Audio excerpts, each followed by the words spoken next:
Now we are so honored and thrilled to have our next speaker. Today, please welcome Pete Blackshaw, Global Head of Digital and Social Media for Nestle. Hi, thanks.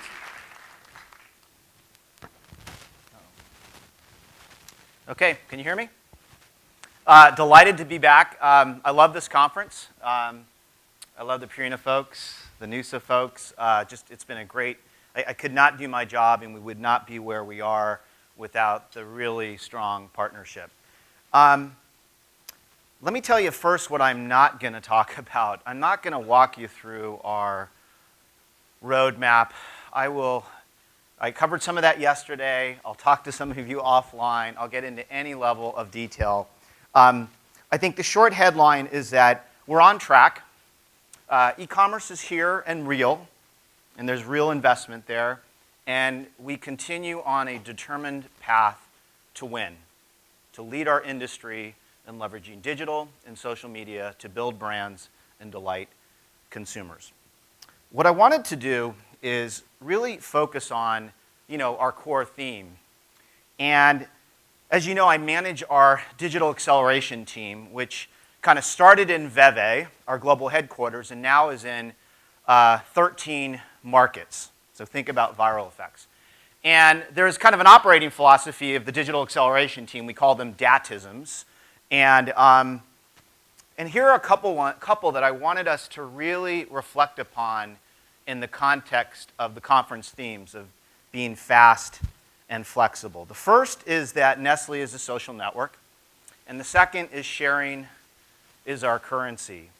What I want you to think about is the massive untapped competitive advantage within Nestle of connecting with all corners of this 340,000 company enterprise. This company with 2,000 brands, well over 1,000 social media properties, and this kind of massive vault of learning. And my appeal to you is to get connected. Even before you talk to a lot of these wonderful agency friends, knock on the doors of the people at Nestle that are doing amazing work. You will find a rich diversity. And why does this relate to the theme? I think the fast and flexible people are incredibly resourceful. They avoid duplication. They're opportunistic. They steal and scale. They have to move fast. They can't wait for a massive research project. If their neighbor's already done it, they may get the 80 for the 20. And within Nestle, there's an ecosystem of learning that we need to take advantage of. This is critical to winning in our industry. Now, we recently put together a lot of data to kind of almost help make this point.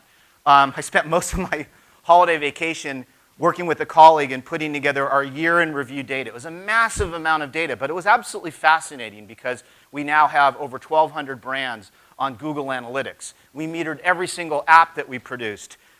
We looked at, top Facebook posts and the like. And the data is revealing, and it helps you appreciate how there are pockets of innovation and excellence in our markets that all of us need to tap into. And I know Purina sets a high bar. I know Noosa does as well. You're spending ahead of everyone, and I steal and scale from you all the time. But there is so much more that you can learn and so much speed that you can get by connecting. Let me give an illustration. Here's a piece of data that we looked across all the traffic patterns to Nestle properties. We kind of put it in a blender, and here's what you see over the last 2 years. So you see this incredible migration of consumers to our sites and properties through mobile devices. It's scary. Now that's the Nestle average, and it speaks to what Michael just talked about. You start to look at some of our fast growth markets, that number on mobile is upwards of 80%. That means 80% of consumers that are going to our sites are going through a mobile device. And that critical opportunity is what's driving incredible innovation within the Nestle network. It's also creating headaches because most of us are not ready for the fact that consumers are coming to us through small screens. So what I'd like to do is take you on a world tour, because in my job I get I love what I do in part because of the diverse global stimulation. And I spend about a third of my time visiting markets. And, they kind of invite me as the expert, but I really go as the sponge. And I also have this incredible honor of managing the DAT program. And we've had 5 DATs through the system, and over 40 markets have been represented. So that United Nations of kind of digital excellence kind of gives me a lot of great insight as to what's working, what's not, and what should be replicated, what should be shared. And many of you know I'm a big fanatical user of internal social media, the community, Salesforce Community Cloud. And what's been interesting in the last year, cross-market sharing has increased fourfold. Massive opportunity, and what I'm going to share with you, a large percentage of it was teased out of tapping into our internal social network. So I'd learn about it, and then I'd go and learn more in the markets. So let's go through a quick world tour. I bet you didn't know that the #1 player in online recipes and digital solutions is Poland. 40 million country, and they are eating everyone's lunch. And you look at the data, they're a top 3 player in overall Google Analytics. Their search activity is brilliant. Their use of mobile is off the charts. Your experience is incredible, and that's a big reason why we're taking that owner and bringing her to Veve to help us develop a really big idea across markets. But again, that market, which many of us have probably thought, why would I ever even talk to someone there, is kind of leading the way. Here's another example. Nestlé Spain. I love this example. I cited it in a webinar the other day. They're really good at online listening for insights. And they came up with this brilliant content idea that was kind of, they tapped into online conversation, and they found their oldest ice cream customer. They found her through online conversation.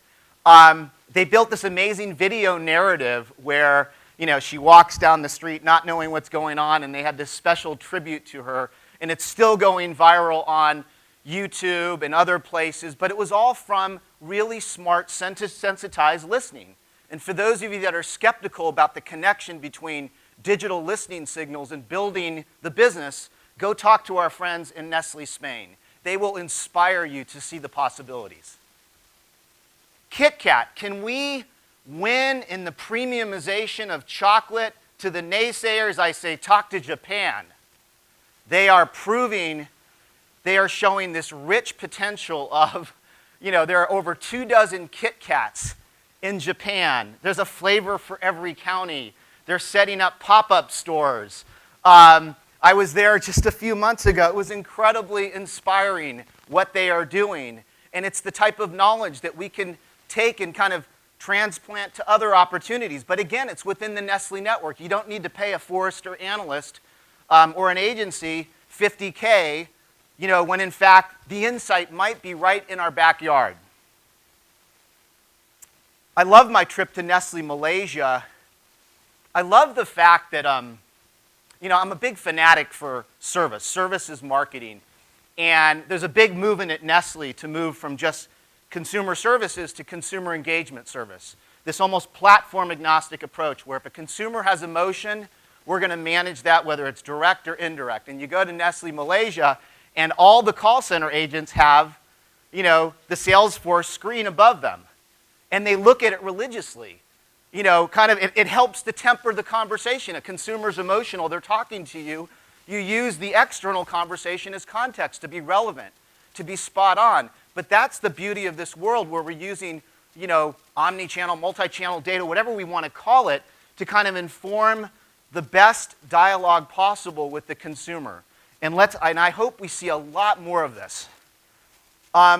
You probably didn't know that Mexico is ahead of everyone in using Twitter at a multi-brand level. I think they're top 3 in terms of Twitter followers.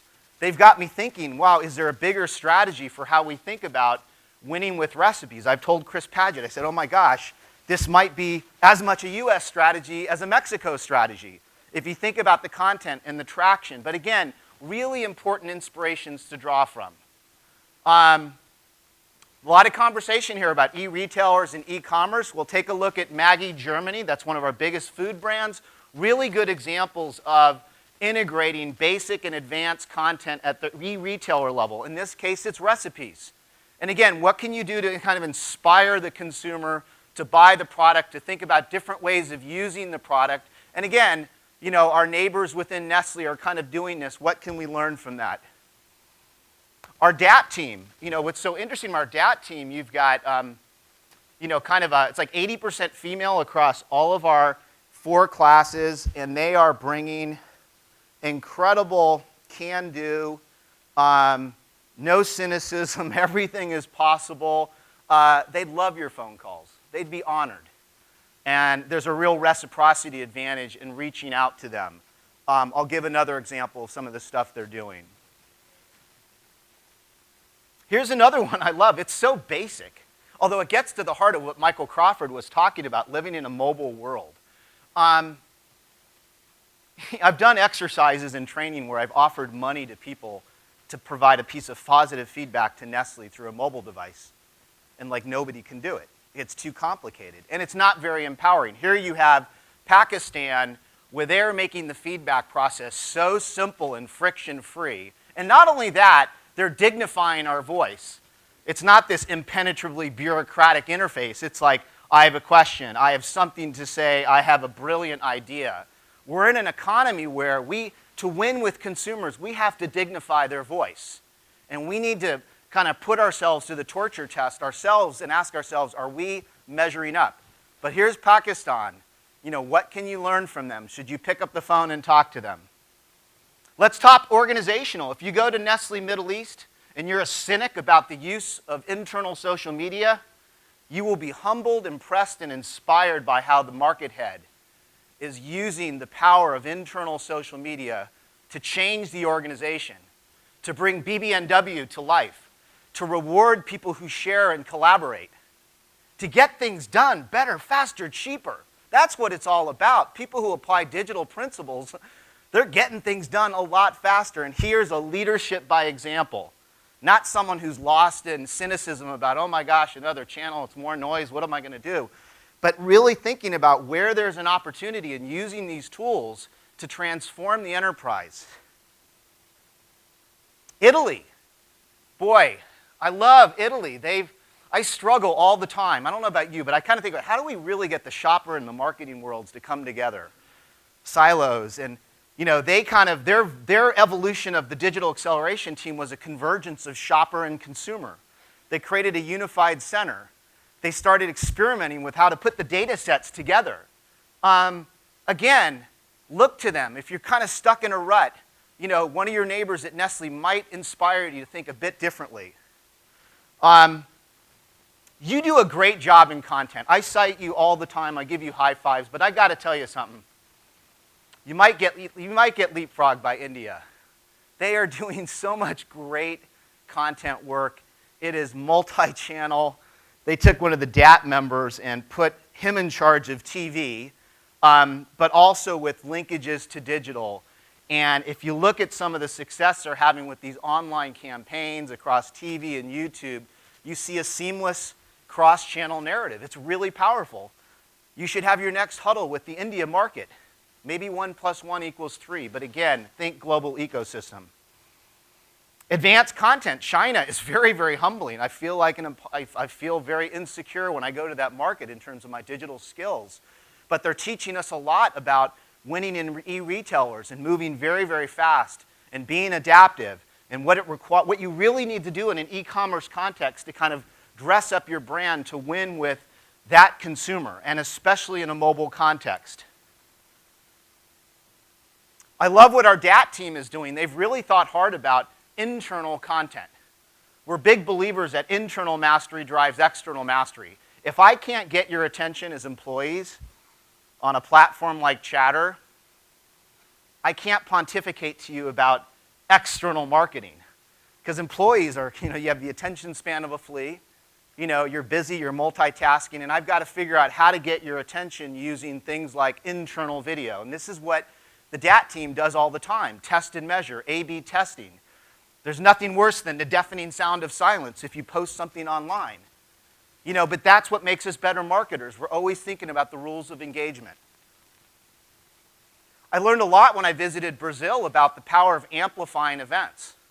I think events well executed, sponsorships, Super Bowl, Olympics, World Cup, if we nail the amplification of earned and owned media, we can get big dividends. And it was interesting tracking the Brazilian market. They were preparing for the World Cup 18 months in advance. And even though Facebook organic reach took a nosedive, they had such a warehouse of 14 million fans for a local chocolate brand, it didn't matter that much. And they used those fans to crowdsource a song, a custom chocolate, and to do all sorts of things that kind of just raise the bar before that game. But again, really good example, and I've kind of used that as inspiration for all the other markets. If you want to find a great example of kind of end-to-end digitally enabled everything, go to the Middle East and look at the Nido campaign. It's a Dear Moms, it's a Mother's Day campaign, and you look at it and you'd say, Michael Crawford's right, like, it's brand building in a digital world. Everything is digital. There is not a contact point offline in the Middle East that isn't connected to a digital opportunity. Even the retailer experience is linked to digital. So again, really good examples that we can grow from. I was recruited by the UK market to run in the London Marathon, so you can see that I'm wearing my Buxton shirt. And we picked up some really good learning about sponsorships. I think sponsorships in a world where everyone is posting their accomplishments online are actually worth a lot more money than they were even 5 years ago. And we should look at the learning from players, what we're doing with Vittel and the Tour de France or the London Marathon, and ask ourselves, is there something that we can learn? Maybe there's a missing link in Westminster or some other big initiative. But again, these markets are kind of racking up these learnings really fast. Mexico, great job with Facebook. We did our first Facebook Creative Awards in Cannes, and I thought Mexico really did an amazing job in leveraging the mobile storytelling. Lots to learn from. Don't hesitate to turn over that rock. Nescafe Turkey, I love this. Everybody has to sample. We spend a ton of money on samples. They had such a simple idea. Sample to the consumer and ask him or her to give their reaction via Instagram, and within a year they had almost 500,000 feedbacks, which is extraordinary. What an extraordinary amount of engagement, and of course that has a latency effect. What can we learn about the rules of sampling and trial? Australia is doing a really good job with in-house use of media production. I don't want to scare the agency folks here, but there's some good learning. In fact, I think they've got some agency folks that are partnering there, but just different models of thinking about producing a lot of content at scale. Personalized guides for new moms from France. You've heard about United for Healthy Kids. This is becoming a movement at Nestle. There is incredible digital innovation taking place in Mexico, Philippines, Switzerland soon, probably another 7 markets. The websites are friendlier. They're built with great content platforms. And stay close to this. I think Nestle has such a vested interest in getting this right that we're going to get it right. And there will be great learnings to borrow. KitKat, you've seen this. Again, adaptive content, getting the 30 million tweets or 30,000 tweets in a short period of time. And then the last one I'll cite is that all the markets have different models of doing what you're doing here. Different approaches to bringing management together to kind of inspire action, kick themselves in the pants. I thought one of the best executed one was done in Venezuela, and actually Emily Cloud represented both corporate and Purina and went down there and participated. But we can also learn, and everyone's doing it. What can you learn from how the different markets are inspiring all of us to act smarter, faster, be fast and adaptive? So, in conclusion, there's a lot of learning under our nose at Nestle. It's a different type of external focus. I'm not saying don't go visit Mark or Stephanie in the Silicon Valley, but don't underestimate our neighbors within Nestle who are coming from markets that are immersed in digital, where there's an extra urgency on mobile. Pick up the phone, talk to them on Chatter, and think about the reciprocity advantage. Because the way it works is you have to give to get. Okay? And I will give a shout out to Purina in particular. Over the last 12 months, your level of sharing has increased tremendously. Lisa, Jill, and others. It makes a big difference. When you post content based on your learning, other markets want to give back. And that is what we need to nurture within Nestle if we really want to win. We'll save a ton of money in the process because we'll cut out a massive amount of redundancy. But again, on these, just keep this in mind. We're a social network, and sharing is our currency. How do we operationalize it? How do we take advantage of this incredible diversity of learning? Count on me as your partner, as your passionate partner, to make this work. And again, I am so incredibly appreciative of being here. Again, I love this conference. I'll stick around. I'm going to be here for the next couple days. Tell me your stories. I'll give back in return. And again, thanks so much.